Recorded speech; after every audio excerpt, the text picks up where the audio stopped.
ही मंज़र सिंध के अमीर ज़िले घोटकी के मक़ामी लोक फ़नकारनि जी वसंदी जा आहिनि, जिते रहंदड़ गुमनाम लोक फ़नकार वरहनि खां माण्हुनि जे शादियुनि ऐं काजनि में लोक गीत, सेहरा ऐं लाॾा ॻाए तोड़े दोहल वॼाए पंहिंजी ज़िंदगी जो गाॾो हलाइनि था। दहरकी भरिसां वरहनि खां कखां घर ॾे वेठल ही मारवाड़ी लोक फ़नकार जंहिंजे अजनि खे चार दीवारी वारो तस्वर न हुअण सां गॾु संदनि ज़िंदगियूं बेरंग बणियल आहिनि। ही मक़ामी लोक फ़नकार जेके ॿियनि जी ख़ुशियुनि में ॻाए वॼाए उन्हनि खे चार चंड लॻाइनि था, पर पंहिंजी ज़िंदगी ॾुखनि, दर्दनि ऐं आंजनि सां भरियल आहे। वेतर मौजूदा महांगाई वारे दौर में संदन दर्द ॿीणा थी विया आहिनि। असांजो ॾाढे परॾाॾनि खां वठी असांजो इहो ई ॻाइण वॼाइण आहे। हाणे असांजो को बि गुज़ारो सफ़र नथो थिए, तमामु बेरोज़गार वेठा आहियूं, ॿार बि नंढा नंढा आहिनि, तमामु असांजो हाल हीणो थियो पियो आहे बाबा। ऐं गवर्नमेंट को असांखां मदद नथी करे, असां बस बेरोज़गार वेठा आहियूं। जे ॻाइण हुजे, कोई शादी भी हुजे त को असां भी रोज़गार कयूं साईं। हाणे असां तमामु बेज़ार वेठा आहियूं साईं। असां अपील कंदा आहियूं गवर्नमेंट खे त असांखे कोई मदद करे। सत पीढ़ियूं गीत ऐं संगीत खे अर्पे माण्हुनि जी ख़ुशियुनि में रंग भरींदड़ ही मारवाड़ी लोक फ़नकार जंहिंजे फ़न खे हुकूमती सतह ताईं त पज़ीराई न मिली सघी आहे। वेतर हाणोके जदीद दौर दौरान शादियुनि में इको साउंड ते गाना हलाइण जो रुझान वधण सबबु हू बेरोज़गार बणिजी विया आहिनि, जंहिं करे संदनि घरनि जी चुल्ह ॿरणु मुश्किल बणिजी वई आहे।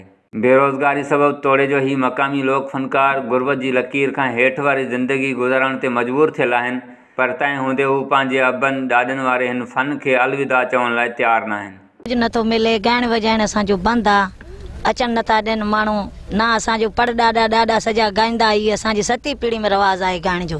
फ़िलहालु घर वेठा आहियूं, असांजी आवाम का बि हेल्प नथी करे, चुपड़ी करे घर वेठा आहियूं।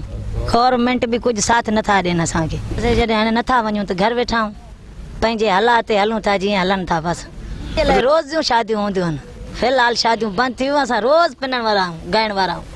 असांजो हिकु ॾींहुं बि बंदि नथो थिए। पोइ वेंदा आहिनि, असां को गाॾियुनि जो किरायो ॾेई वेंदा आहिनि, पोइ वेंदा आहियूं। ईअं बंदि थी वियूं फ़िलहालु शादियूं। बि ॻाईंदा वॼाईंदा आहिनि, असांजा नंढनि खां वॾा थी विया आहिनि, उहे बि ढोल वॼाईंदा आहिनि, ॻाईंदा आहिनि। फ़िलहालु शादियूं वादियूं बंदि आहिनि असांजी। गवर्नमेंट असांखे ॾे न साथ ॾे त असां वेठा घर खाईंदासीं। फ़िलहालु शादियूं बंदि थी वियूं, असांखे गवर्नमेंट कुझु तामन नथी करे, चुपड़ी करे घर वेठा आहियूं। असांजो ॻाइण वॼाइण सत पीढ़ी खां आहे बाबा।